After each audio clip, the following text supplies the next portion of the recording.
I'm going to start it now.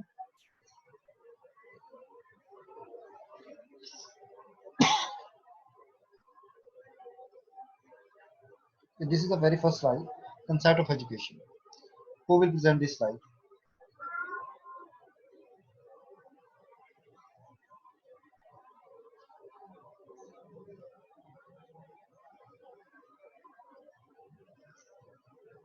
ये वही बातें हैं जो आपने पहले पढ़ी हैं।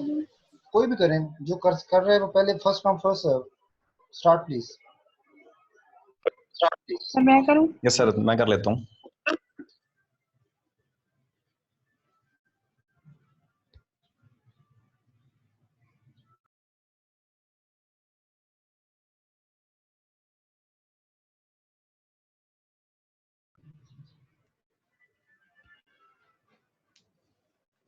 Concept of education. Sir, start करूं? Yes, please. The literature on the concept of education reveals that the word education is derived from three Latin words, namely, ये जो education का word है ना, ये Latin के word namely से derive किया गया है. Education, the act of teaching or training of an individual or group of individuals. जो एजुकेशन वो क्या है कि एजुकेशन जो है वो हमारे पास टीचिंग का एक एक्ट है जिसमें हम क्या करते हैं, टीचिंग भी करते हैं और ट्रेनिंग भी करते हैं. और ये टीचिंग या ट्रेनिंग है, ये इंडिविजुअल भी होती है और ग्रुप में भी होती है. Educate to bring up to raise, जो एजुकेशन होती है वो क्या करती है, रेज मतलब हम हमारे अंदर ऐसी डेवलपमेंट, पॉजिटिव ब्रिंग्स चेंज या डेवलपमेंट लाती है.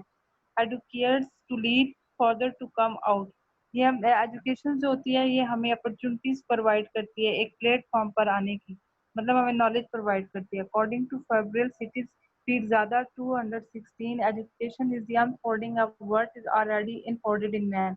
एजुकेशन क्या होती है कि वो जो इंसान के अंदर जो होती है ना, हिडन जो हमारी होती है एबिलिटीज होती है, उन हिडन एबिलिटीज को प्रोमिनेंट करती है, कि वो सामने लाती है, एक प्लेटफॉर्म पर लाती है. एजुकेशन होती है वो हमारे नॉलेज को क्या करती है, प्रोमिनेंट करती है सबके सामने. Education leads, guides and direct the learners to the acquisition of desirable knowledge, attitude and healthy behaviour. ये वही बात है कि एजुकेशन हमें क्या करती है, लीड्स करती है, वो हमारे अंदर एक पॉजिटिव चेंज लाती है एटीट्यूड में, हमारे अंदर नॉलेज में, हेल्दी हमारे बिहेवियर में, जो हमारे डिजायरेबल गोल्स जो ऑब्जेक्टिव है उनको अचीव करने. बस यही करनी. ओके, यहाँ पे आपने बेटा वर्ड यूज किया लैटिन, इसका क्या मतलब है लैटिन वर्ड्स? सर लैटिन ये कोई लैंग्वेज है जिससे वो एजुकेशन का जो वर्ड है वो किया गया है, मतलब एजुकेशन का वर्ड इसमें ये थ्री टर्मिनोलॉजीज हैं, एजुकेटम, एजुकेयर एंड एजुसर. ठीक है, these three terminologies are basically used to define education. Previously माजी में या यानी हम बहुत पास में ये चीज नजर आती है कि इन थ्री टर्म्स में हम एजुकेशन को स्टडी कर रहे थे. ठीक है, और जो फ्रोबल की डेफिनेशन है unfolding of what is already unfolded in the man, कि अल्लाह ताला ने बेसिकली इंसान के अंदर सारी सलाहियतें पैदा की हैं, हर इंसान के अंदर, either he or she, either he is a boy or she is a girl. So all girls and men have their hidden qualities, and the role of education is to unfold those hidden qualities, to bring out those hidden qualities. For that very purpose, we should give environment, we should develop skills and knowledge of the attitude of the students. Then the second definition is about education leads towards the acquisition of desirable knowledge. Education guides towards the acquisition of desirable knowledge, attitude, and healthy behavior. And education directs the learner to acquire desirable knowledge, attitude, and healthy behavior. तो ये तीन basic functions ने बात की है education की. एक education lead कर रही है, गाइड कर रही है, डायरेक्ट कर रही है लर्नर को towards acquisition of new knowledge, learning की तरफ, एटीट्यूड डेवलपमेंट, उसके एटीट्यूड में इंप्रूवमेंट की तरफ, चेंज की तरफ, और हेल्दी बिहेवियर, तो उसका जो बिहेवियर है that should be healthy. Okay, यहाँ पे बेटा एक सिंपल सा क्वेश्चन है, वो कोई भी स्कॉलर आंसर कर सकता है. What is the difference between attitude and behaviour? जी शादी. सर एटीट्यूड, जी सर एटीट्यूड इंसान की थिंकिंग है, वो जो सोचता है, वो कैसे सोचता है, क्या सोचता है, और बिहेवियर है जो लोगों के साथ उसका इंटरेक्शन है, वो मेल जोल है लोगों के साथ, वो किस तरह सलूक करता है, रवैया करता है उसका, जब जैसे उसकी थिंकिंग होगी वो लोगों के साथ उसका बिहेवियर भी वैसे ही होगा. इसलिए ये जो है ना, ये थिंकिंग पे जाता है एटीट्यूड, उसकी जो है वो सोच, नजरिया, ख्याल उसका क्या है, और बिहेवियर जो है वो कैसे जो है वो इंटरेक्ट करता है लोगों के साथ, बिहेवियर उसका कैसा है। Any other scholar? सर जो ये बिहेवियर है ये हमारी एटीट्यूड का ताल्लुक कॉग्निशन से है, शऊरी चीज है, और जो बिहेवियर है वो फिजिकल एक्ट होते हैं जो हम के साथ बिहेव हम कैसे करते हैं। ठीक है जी, कोई और कुछ कहना चाह रहा था? सर ये जो बिहेवियर है ये हमारे एक्शन, जो फीलिंग होती है, एक्सप्रेशन होते हैं, और जो सर एटीट्यूड है ये हमारी वैल्यूज होती हैं। ओके, कोशिश किया करें कि आप अपना हैंड जो है रेज किया करें whenever there are question, try to raise your hands. तो स्क्रीन पे आपके पास ऑप्शन होती है रेज हैंड करने की, उसको क्लिक किया करें तो वो आपका नेम सामने आ जाता है, फिर मेरे लिए बात करना, क्वेश्चन करना आसान हो जाता है। ठीक है, ओके नाउ वी अच्छा मैं थोड़ी सी क्लैरिफिकेशन कर दूं यहाँ पे। बेसिकली जो इसके जो डेनोटेटिव या कॉनोटेटिव मीनिंग्स हैं एटीट्यूड के और बिहेवियर के, इसमें ये डिफरेंस आता है कि एटीट्यूड जो होता है ये रिस्पॉन्स है, दैट इज अ रिस्पॉन्स, और जो बिहेवियर है that is a permanent response. कि एटीट्यूड का आपका टाइम भी कोई भी रिस्पॉन्स हो सकता है, वो चेंज होता रहता है बहुत तेजी से, वाइल जो बिहेवियर होता है उसको मॉडिफिकेशन उसकी होती है और वो टाइम टेकिंग होती है। और एटीट्यूड जो है ये आपकी लाइकिंग और डिसलाइकिंग भी बेस कर रहा होता है, कि आपके मूड पे भी बेस कर रहा होता है आपका एटीट्यूड। और जो आपका बिहेवियर है ये, इसको हम कहते हैं आपका ऑब्जर्वेबल एक्शन, यानी वो तमाम एक्शंस जो दूसरे लोग आपको ऑब्जर्व कर सकते हैं, दैट इज कॉल्ड बिहेवियर। यानी इसमें आपका ये ओवर्ट एंड कोवर्ट बिहेवियर है। ओवर्ट में वो एक्शंस हैं जो कि दूसरे लोग ऑब्जर्व कर सकते हैं, और कोवर्ट पे वो एक्शंस हैं that can not be observe by other people, जो हिडन जो आपके रिस्पॉन्सेज होते हैं, जो इनसाइड आपकी थिंकिंग होती है, फीलिंग्स होती हैं, इमोशंस होते हैं, वो हम लोग बहुत ज़्यादा हद तक नहीं ऑब्जर्व कर सकते, किसी हद तक कर सकते हैं। जैसे कोई गम की फीलिंग है, कोई फौत हो गया, कोई बंदा रो रहा है तो हम अंदाजा करते हैं किसको ये है, लेकिन वो सोच क्या रहा है हमें नहीं पता, वो उसका ओवर्ट यानी कोवर्ट रिस्पॉन्स होता है। एक बंदा झूठ बोल रहा है, हमें नहीं पता सच बोल रहा है झूठ बोल रहा है, वो उसका कोवर्ट रिस्पॉन्स है। तो आपका जो बिहेवियर है that is a observable action that may be observe by other people outside, जैसे टीचर है, पेरेंट्स हैं, brother sister, relatives, neighbours, shopkeeper, जो भी जिसमें बात करते हैं तो हमें उनके बिहेवियर वहाँ पे शो हो रहे होते हैं। और जो एटीट्यूड है that is the primitive of the sort of behaviour development, कि आपका एटीट्यूड काफी हद तक हेल्प करता है आपके बिहेवियर डेवलपमेंट में, लर्नर के बिहेवियर के डेवलपमेंट में उसका एटीट्यूड बहुत ज्यादा डेवलप करता है, असिस्ट कर रहा होता है। क्योंकि अगर एक स्टूडेंट है, अगर वो लाइक करता है साइंस को, तो डेफिनेटली उसकी इंक्लिनेशन साइंस की तरफ हो जाएगी। एक स्टूडेंट जिसे इंग्लिश पसंद है या लैंग्वेज पसंद है, वो ज्यादा इंग्लिश की तरफ फोकस कर लेगा। एक को मैथ पसंद है, वो ज्यादा मैथ को कर लेगा। तो डेफिनेटली आपका जो एटीट्यूड है it may assist you to develop your healthy behaviour. ठीक है, तो इसलिए अच्छे एटीट्यूड डेवलप करना भी हमारा इसमें काम है, लीड करना, और हेल्दी बिहेवियर डेवलप करना। यानी अब mesela क्लास के अंदर अगर आप टीचिंग कर रहे हैं और बच्चे से पूछते हैं डिफाइन दिस, तो ये बच्चा अगर जो भी रिप्लाई करता है वो उसका बिहेवियर है, यानी टू व्हाट एक्सटेंट वो उसको जान गया, उस कंसेप्ट को, उसके अंदर क्या रिफ्लेक्शन है, क्या फीडबैक है, वो क्या वर्ड्स यूज करता है, किस तरह से स्ट्रक्चर यूज करता है स्टेटमेंट का, तो ये उसका बिहेवियर है, ये इसकी लर्निंग है। ठीक है, तो इसी से हमें आइडिया होता है ना कि लर्निंग क्या है, to what extent student have learn. तो आप यही बिहेवियर मॉडिफिकेशन कर रहे होते हैं, बिहेवियर चेंज कर रहे होते हैं with the help of learning. तो लर्निंग को बेटा आप ऐसे डिफाइन करते हैं, learning is a relative permanent change in behaviour as a result of some experiences. ठीक है, तो लर्निंग भी उसी वक्त होगी जब बिहेवियर के अंदर चेंज होगा। अगर आपका जो बिहेवियर है उसमें चेंज नहीं आता, यानी जो बात अभी मुझे आप बता रहे थे और मैंने जो बातें आपको बताई हैं, अगर वो बातें जो मैंने आपको बताई अगर आप अभी भी आप अंडरस्टैंड नहीं कर सके, लर्न नहीं कर सके, there is no change in your behaviour, तो there is no learning it means. और अगर आपने वो लर्न कर लिया है, जो मैंने आपको हिस्ट्री ऑफ मैनेजमेंट बताई है, एडमिनिस्ट्रेशन बताई है, और उसको किसी भी जगह पे एक्सप्लेन कर सकते हैं, एक्सप्रेस कर सकते हैं, डिफरेंशिएट कर सकते हैं, तो it means you have learn. ऐसे जो कंसेप्ट ऑफ एजुकेशन आप सामने स्क्रीन पे देख रहे हैं, इसको किसी जगह पे डिफाइन कर सकते हैं, एक्सप्लेन कर सकते हैं, it mean you have learn, that is a change in your behaviour. अब यहाँ पे इश्यूज आते हैं कि आपका जो बिहेवियर मॉडिफिकेशन है क्या ये परमानेंट होती है या नहीं। इसलिए हमने टर्म यूज की रिलेटिव परमानेंट। ये रिलेटिव परमानेंट होती है बिकॉज यू प्रीवियसली भी आपके बिहेवियर में कुछ होता है, और उस बिहेवियर जो नया बिहेवियर आप अडॉप्ट करने जा रहे हैं वो पहले बिहेवियर पे बेस कर रहा होता है, कंस्ट्रक्ट कर रहा होता है। तो इस तरह से ये एक चेंज चलता रहता है, चेंज चलते चेन ऑफ लर्निंग, जिससे आपके जो कंस्ट्रक्ट्स एवेल्यूएट होते रहते हैं, कंसेप्ट्स बनते रहते हैं, कंसेप्ट फॉर्मुलेशन होती रहती है, और नॉलेज कंस्ट्रक्शन होती रहती है। Okay, second side. Importance of education, इस पे कौन कमेंट करेगा?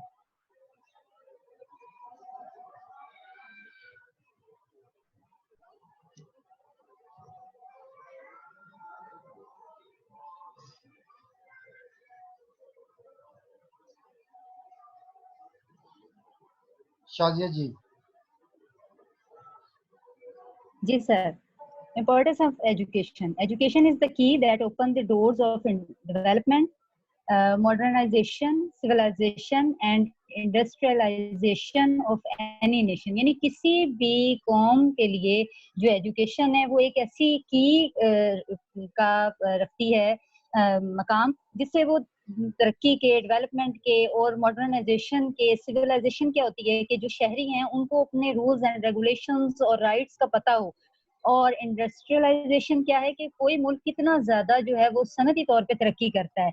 तो ये सारी चीजें जब हम एजुकेशन हासिल करेंगे या अपने कौम को देंगे तो उससे हमारी जो होगी वो तरक्की करेगी हमारी नेशन, और उसकी इंडस्ट्रियलाइजेशन भी बहुत ज्यादा तरक्की करेगी और लोगों का मेयार जिंदगी और quality education and standard of education भी बढ़ेगा। इट इज द मीन्स, इसका मतलब ये है कि it is the means through which a nation can harness her numerous resources, develop her manpower and improve the quality of the life of her civilization.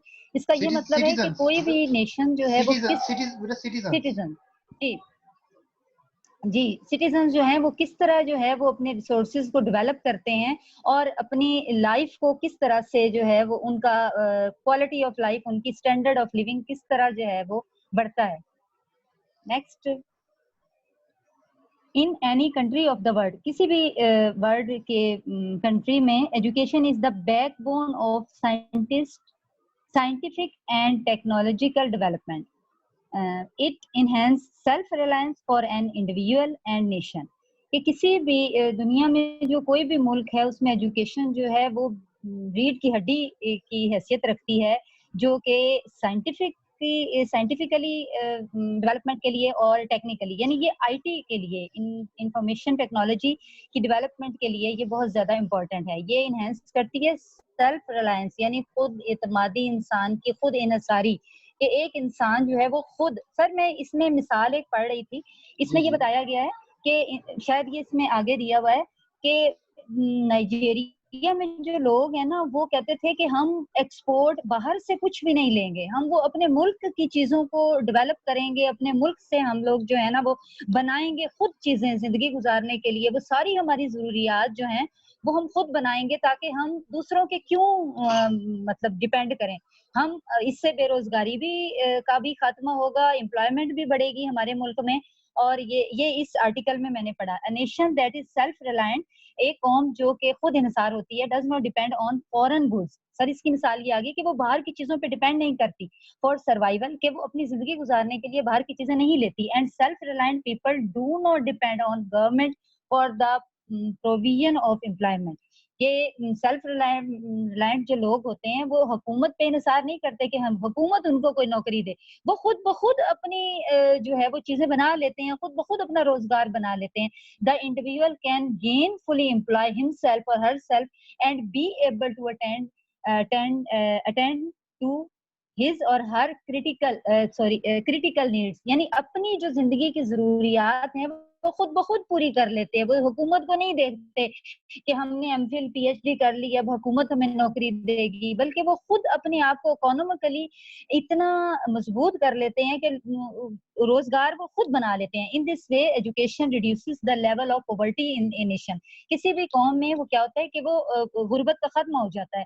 और this quality functional education contributes to national development in this direction. इस direction में क्या होता है कि लोगों की जो है वो डेवलपमेंट करती जाती है, यानी फंक्शनल एजुकेशन, ऐसी एजुकेशन हमने हासिल कर ली जिससे हमें रोजगार के मौके हों, जो हमारे लिए तरक्की के मौके सरंजाम दे रही हो, फराहम कर रही हो। ये वो है कि जिसमें हमने खुद ब खुद पढ़ के और खुद ब खुद काम करना है, इकोनॉमिकली हमने मजबूत होना है। ये sir, that's all.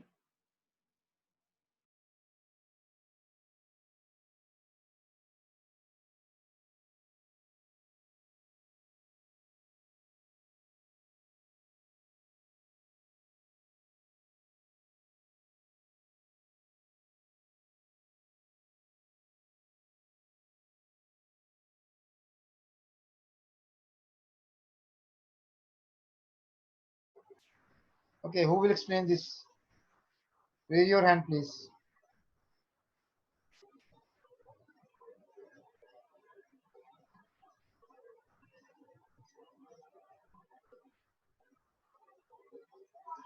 Akhtar Ali.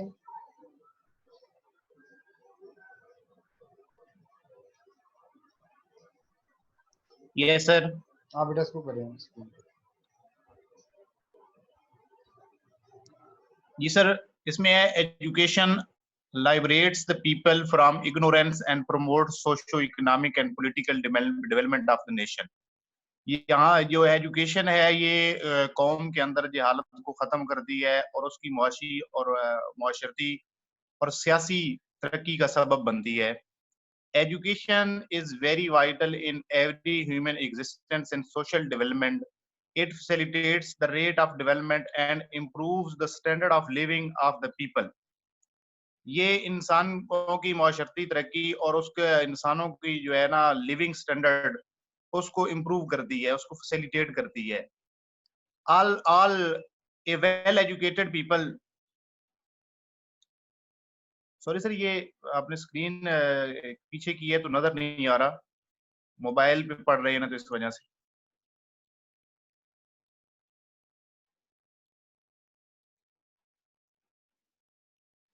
A well-educated person acquires knowledge for critical thinking and can use the knowledge and skills acquired through education to create wealth, especially know that we are living in a knowledge-driven economy. जो एक पढ़ा लिखा शख्स है उसके अंदर तहकीकी सलाहियत और तनकीदी सलाहियत भी आ जाती है और उसके अंदर ऐसी महारतें पैदा हो जाती हैं जिससे वो जो है ना वेल्थ को पैदा कर सकता है, दौलत को पैदा कर सकता है. और हम इस ऐसे दौर में रह रहे हैं जहां नॉलेज ड्राइवन इकोनॉमी है. Education helps a person to understand the society better and contribute positively to its development and become more useful to the society in which he lives. It is through education that the task of processing human resources into well-trained human capital needed in any country of the world can be achieved. Thus, education is the investment in human capital development.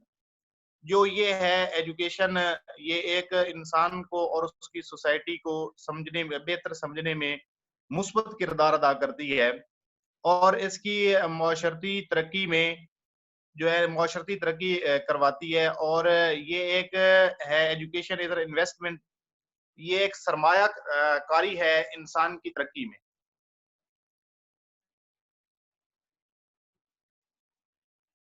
Okay, thank you. अच्छा, इसमें ये तो बेटा ये जो education liberates है, लफ्ज़ Lybrate नहीं है, लिबरेट है, ठीक है. और ये अक्वायर है जो आप टर्म यूज कर रहे हैं, अक्वायर, ये थोड़ा सा इसमें देखना चाहिए आपको. Okay, next is about again 3 points.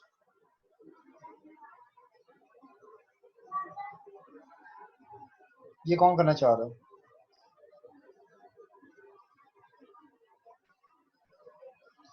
Hinda Kinter is there.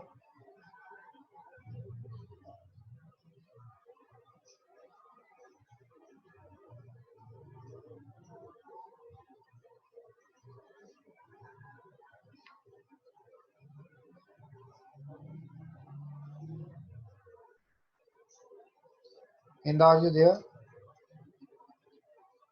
Sorry, Hadia Kinter. Hinda कह रहा हूँ, Hadia Kinter.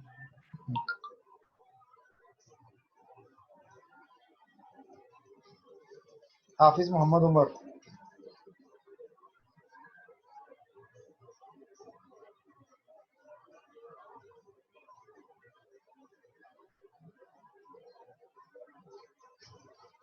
हिना तारिक.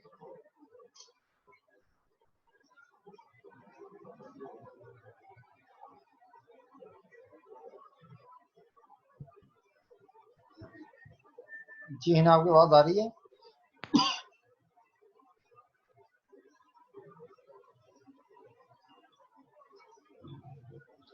हिना, आपका वॉइस का इशू है. ओके, वकास.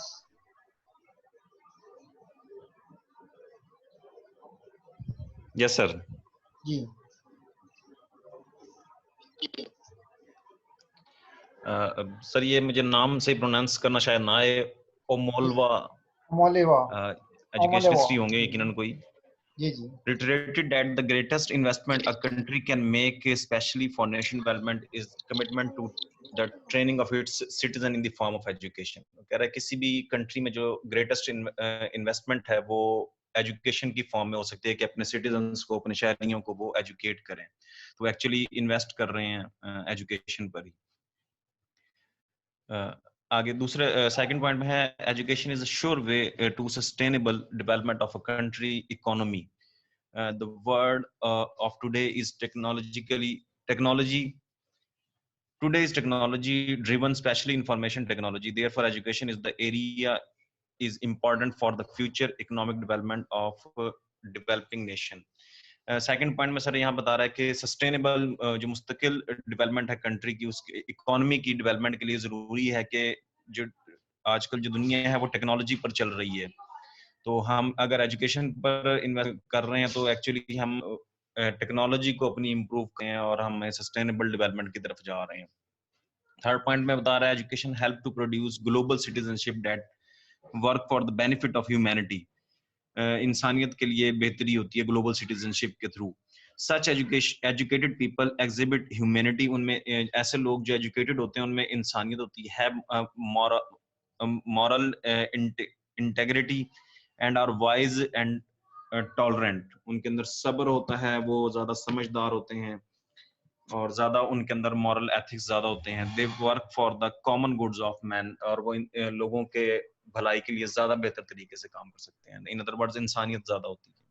ठीक है, दैट्स ऑल सर। तो एक्चुअली जो इसमें मैसेज है वो ये है कि हम ग्लोबल सिटीजनशिप का जो कंसेप्ट है उसको इंट्रोड्यूस कराएं with the help of education among the learners, कि that we are the part of this globe and as we are Pakistani and we are citizen of Pakistan, similarly we are living on earth and we are the citizen of earth, so we all have this global citizenship and our role is to keep our earth neat and clean and to avoid such kind of activity जिससे हमारा जो अर्थ का माहौल है या environment है या उसमें लोग जो मौजूद हैं, जानदार हैं, व्हाटएवर लिविंग थिंग्स हैं, उसको कोई नुकसान ना हो, उसके जंगलात को, इसके जितने भी वसाइल हैं वो ज़ाया ना हो किसी तरीके से भी।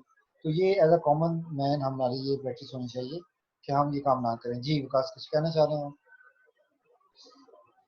जी सर, अगर लेट्स से कि एजुकेशन ये सब चीजें डेवलप नहीं कर पा रही, लाइक हमारे कंट्री में हम हमारे अंदर टॉलरेंस कम है, हम लोग वाइज भी मेरे ख्याल में मुझे कम ही नजर आते हैं, तो क्या हमारे एजुकेशन पर क्वेश्चन मार्क नहीं है ये कि हम एजुकेट कर ही नहीं पा रहे एक्चुअली? जी आप विकास बिल्कुल सही कह रहे हैं, आपका क्वेश्चन भी बहुत रेलेवेंट है। एक्चुअली जो इशू है वो प्रैक्टिस में है। हम चूँकि हमारा ज़्यादा फोकस नंबरिंग सिस्टम पे, असेसमेंट हमारी बेस करती है सारी ग्रेडिंग पे, नंबरिंग पे, तो हम ज़्यादा रोड लर्निंग की तरफ आ गए हैं और इसमें जो रैशनल है, जो आपकी क्रिटिकल थिंकिंग है, इस तरह की चीज़ें हमने स्टूडेंट्स के अंदर डेवलप ही नहीं की, प्रॉब्लम सॉल्विंग स्किल्स हैं और आपका जो इस तरह का जो एक एटीट्यूड है वो हम डेवलप ही नहीं कर पा रहे और हम अपने बच्चों को अंदर ह्यूमिलिटी जो है, आलसी जिसे हम कहते हैं, वो पैदा नहीं कर पा रहे कि हमारे जो स्टूडेंट्स हैं they should be showing humility, कि वो बहुत ज़्यादा अकड़े हुए ना हो, बहुत ज़्यादा गुरूर और तकब्बुर उनके अंदर, कंसीटनेस ना हो उनके अंदर।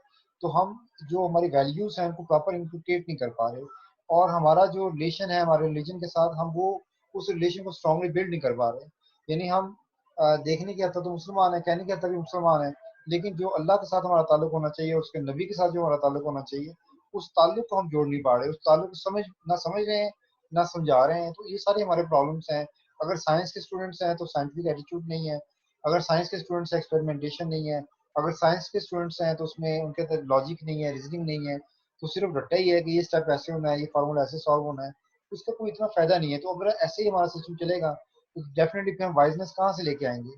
ठीक है, अगर हम बच्चों को मॉरल लेसन नहीं देंगे, मॉरल डिस्कशन नहीं करेंगे, तो फिर मॉरल इंटेग्रिटी का आएगा? जब तक हमारा जो करिकुलम है उसमें कोई मॉरल लेसन्स नहीं होंगे, वैल्यू डेवलपमेंट के लेसन्स नहीं होंगे, तो पीस एजुकेशन के लेसन्स नहीं होंगे, तो ये चीज़ें कैसे अचीव होंगी?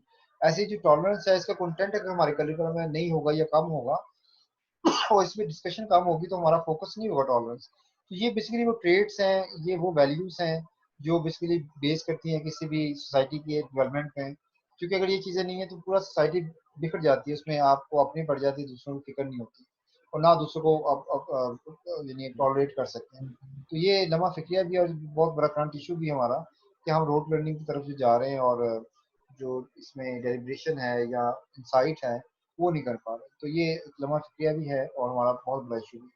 तो बेसिकली जब हम एजुकेशन प्लानिंग करेंगे तो ये वो बातें हैं जिनको हम ध्यान में रखेंगे कि करिकुलम के पर्सपेक्टिव में क्या चीज़ होनी चाहिए, इकोनॉमी के पर्सपेक्टिव में क्या चीज़ होनी चाहिए और इन्वेस्टमेंट के पर्सपेक्टिव में क्या चीज़ होनी चाहिए। ठीक है, तो ये वो जो हम ये बात कर रहे हैं इम्पोर्टेंस ऑफ एजुकेशन की, इसी पर्सपेक्टिव में बात कर रहे हैं। ये कुछ एरियाज हैं जो इसमें डिटरमाइन किए हुए हैं। ओके, नेक्स्ट है जी कंसेप्ट ऑफ प्लानिंग। ये कौन बता रहा है आपसे? अभी बात हुई भी है थारो में, पहले किसने बताया था वही चीज़ें प्रेजेंट कर दे इसको कि किसने कहा था आप जी लास्ट टाइम जिसने बताया था planning is related to answering few W questions like what to do, how to do, when to do. किसने कहा था ये बात? प्रीवियस जो सेशन था हमारा,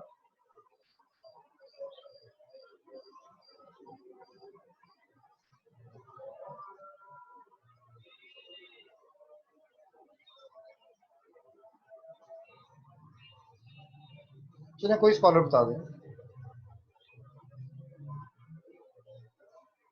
कमल Mukhtar is there? Yes sir. हाँ बेटा बता दें प्लानिंग के बारे में। सर प्लानिंग जो है इसमें ये एक पेन है इस 2011 इसका। तो ये जो एजुकेशन प्लानिंग है ये एक अचीवमेंट जो सेट गोल्स करते हैं ना उसकी अचीवमेंट है।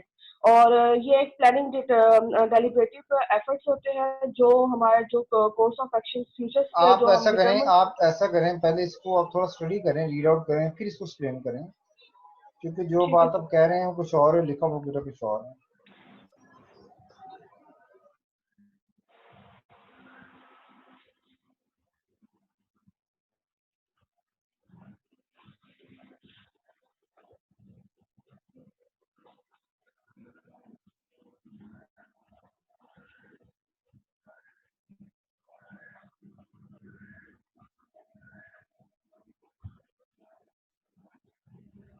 जी सर, जो एक्ट पेन है 2011 ये जो कंसेप्चुलाइजेशन है प्लानिंग की कि वो ये कहता है कि प्लानिंग एक ऐसा प्रोसेस है जो फ्यूचर्स जो एग्जामिन फ्यूचर्स का एक ऐसा प्रोसेस है या एक ड्राइंग अप किया जाता है या एक रोड मैप जिसे हम कह सकते हैं कोर्स ऑफ एक्शन का, जो हमारे ऑब्जेक्टिव्स और गोल्स है स्पेसिफाइड उनको अचीव करना और इट इज इन्वॉल्व ये इन्वॉल्व होता है work out in the broad outline the things to be done and procedure for doing them in order to accomplish a set purpose.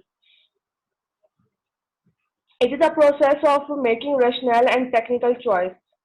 Planning is a systematic, conscious, and deliberate process of deciding ahead of time the future course of action that a person wishes to pursue in order to reach a set goal. This definition suggests that planning is a part of parcel of every man's endeavor, political, social, socially, economically, and academically.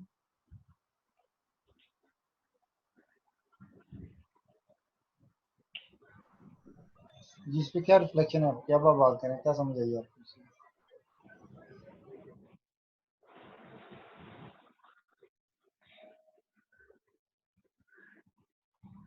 जो भी हमने future में अपने objective या जो भी set goals है उनको अचीव करने के लिए हम एक प्लान करते हैं कि हम और के फ्यूचर में वो जो भी काम है वो किसने करना है, कैसे करना है, किस टाइम पे करना है, उसको कौन जो है इम्प्लीमेंट करेगा। और ये एक जितनी भी हमारे जो क्रिटिकल जो इश्यूज आते हैं या कोई अगर कोई प्लान वर्क नहीं कर रहा होता तो उसके अकॉर्डिंग ऑब्जेक्ट वो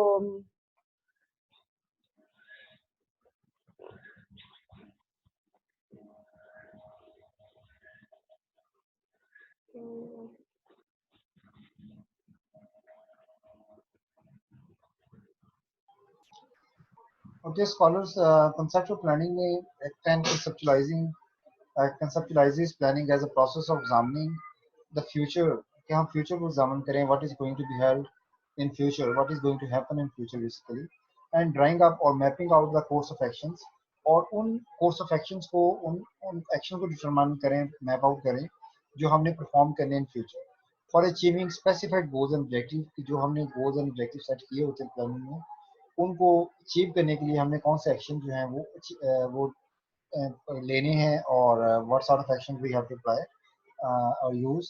Then it involves working out in the broad outline in the things to be done and procedures for doing them and in order to accomplish set purposes. तो फिर हमने ये भी डिसाइड करना है कि कौन सी ऐसे मैटर्स हैं, कौन से ऐसे एक्शंस हैं, एक्टिविटीज हैं जो हमने पहले प्लान करनी है, और पहले उनको हमने पहले उनको अचीव करने की कोशिश करनी है, पहले परफॉर्म करना है उनको, ठीक है, किन प्रोसीजर्स के थ्रू करना है, और उसका एक ही सर्ट ऑफ पर्पस होता है कि हम अपने पर्पस को अचीव कर सकते हैं. So it's a process of making rational and technical choices. हम बड़ा रैशनल होके, बड़ा लॉजिकल होके और इन सारी चॉइसेस को टेक्निकली रखते हैं सामने कि कौन से ऐसे एक्शंस हैं जो हम विद इन 1 मंथ कर सकते हैं, 2 मंथ्स कर सकते हैं, कौन से एक्शन 6 मंथ तक कर सकते हैं, कौन से हम साल तक कर सकते हैं, 2 साल तक कर सकते हैं.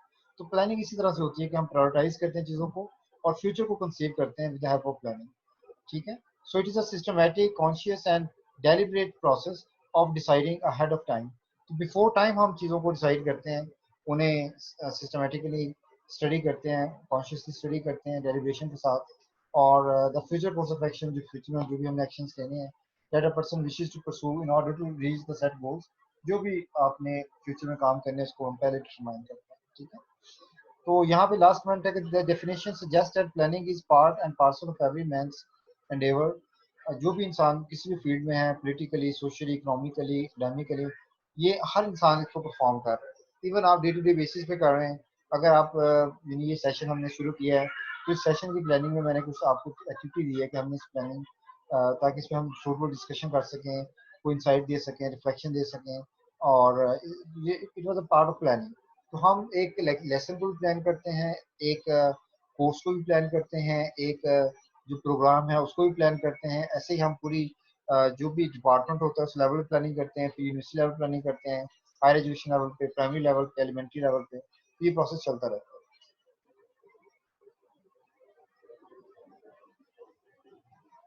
ओके, ये कौन एक्सप्लेन करेगा concept of planning? Second slide है इसमें. जी पार्टिसिपेंट्स, ये माजिया इस्लाम है यहाँ पे. Are you there माजिया?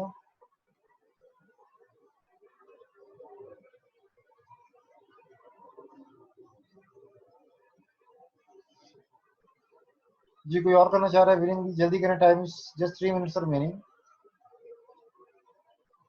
कोई वॉलंटियर नहीं है, चलिए मैं इसको एक्सप्लेन करता हूँ फिर आगे चलते हैं, बिकॉज टाइम इज शॉर्ट. अच्छा शाजिक रशी, आपका हो नहीं गया अभी? ये रहता है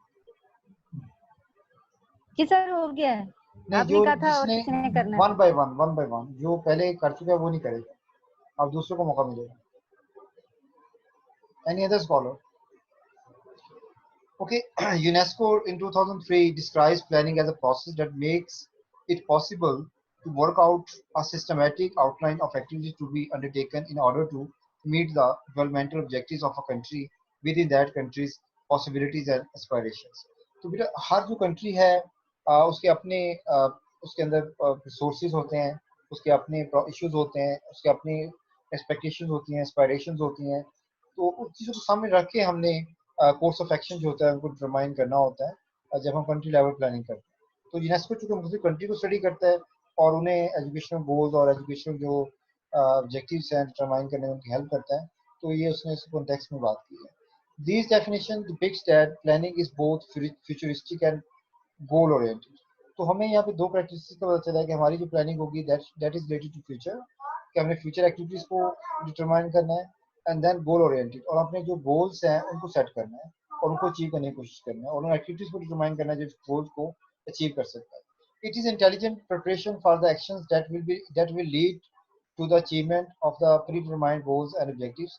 तो एक्पैन ये भी इसमें डिस्क्राइब कर रहा है कि ये इंटेलिजेंट एक्टिविटी है प्लानिंग की, क्योंकि आप इंटेलिजेंट प्लान बनाते हैं जिसके थ्रू आप अपने ऑब्जेक्टिव्स को जो प्रीडिटरमाइंड ऑब्जेक्टिव्स है उसको अचीव करने की कोशिश करते हैं. Then it involves a conscious, careful and systematic process of arranging a future course of actions. फिर हमने फ्यूचर में क्या कुछ करना है उसको पूरा कॉन्शियस होके केयरफुल होके सिस्टमेटिकली हम उन सारे एक्शंस को डिटरमाइन करने की कोशिश करते हैं जो हम पॉलिसी में सेट करते हैं या अपने जो भी एजुकेशन प्लान है उसमें सेट करते हैं या आपके जो भी एजुकेशन है करिकुलम है उसमें सेट करते हैं. So planning therefore provides a direction in relation to the objectives. तो हमें ये गाइडलाइन देती है, डायरेक्शन देती है कि आपने किस तरह से अपने ऑब्जेक्टिव्स अचीव करना है, एक्टिविटीज़ क्या परफॉर्म करनी है, प्रोसीजर्स कौन से अडॉप्ट करने हैं, स्ट्रेटजीज कौन सी आपने फॉर्मुलेट करनी है and the cost of implications और इसकी कॉस्ट क्या होगी और उसमें हम उन कॉस्ट को रिड्यूस कैसे करेंगे, सोर्सेज ऑफ फंड और कहाँ से हमें फंडिंग आएगी, पैसे कहाँ से मिलेंगे, रिस्पॉन्सिबिलिटीज और कौन क्या करेगा, व्हाट हु विल डू और किस पे रिस्पॉन्सिबिलिटी फिक्स करेंगे, किस लेवल पे करेंगे and duration of the time frame और कितने अरसे में करेंगे, 1 साल में, 2 साल में, 5 साल में, 10 साल में, कितने अरसे में करेंगे for the attainment of set objectives. It spells out what is to be done, who to do it, when it should be done, and how it should be done, and in order to reach its set targets. ये बात पहले भी हो चुकी है कि आप इसमें ये W's है स्पॉन्सर करने की कोशिश करते हैं, what to do, when to do, how to do, why to do, and तो ये सारे W हैं, where to do, ये सारे वो बेसिक W's हैं जिसको हम प्लानिंग में आंसर करने की कोशिश करते हैं. So the last slide is about that planning is a careful analysis of the relevant information from the present and the past and the using such information to the predict future. Planning ये नहीं कि planning हम सोच लेंगे planning हो जाती है, ऐसा नहीं होता बेटा. प्लानिंग का ताल्लुक आपके माजी से भी है, प्रेजेंट से भी है, क्योंकि जो माजी में आप अचीव कर चुके हैं what ever you have achieved in the history और आप कहाँ खड़े हैं आज, आप प्रेजेंट को स्टडी करते हैं, सिचुएशन को एनालाइज करते हैं, जो करंट सिचुएशन है उसके बाद आप प्लान फॉर्मुलेट करते हैं, अपने डिसीजंस लेते हैं फ्यूचर के बारे में और सारे कोर्स ऑफ एक्शन जो है वो डिसाइड करते हैं. Okay, Using such information to predict future, हम future predict करने की कोशिश करते हैं future development so that a course of action can be determined that may enable attainment of stated objectives. तो course of actions को ही हम determine कर रहे होते हैं through planning. Planning is concerned with the future and involves predicting the effect of future events so that hindrances of the present could be minimized or eliminated in order to meet the future with a more confident and success. तो हम बेटा planning इसलिए कर रहे हैं कि हमारे जो करंट इश्यूज हैं उनको रिसॉल्व किया जा सके ताकि फ्यूचर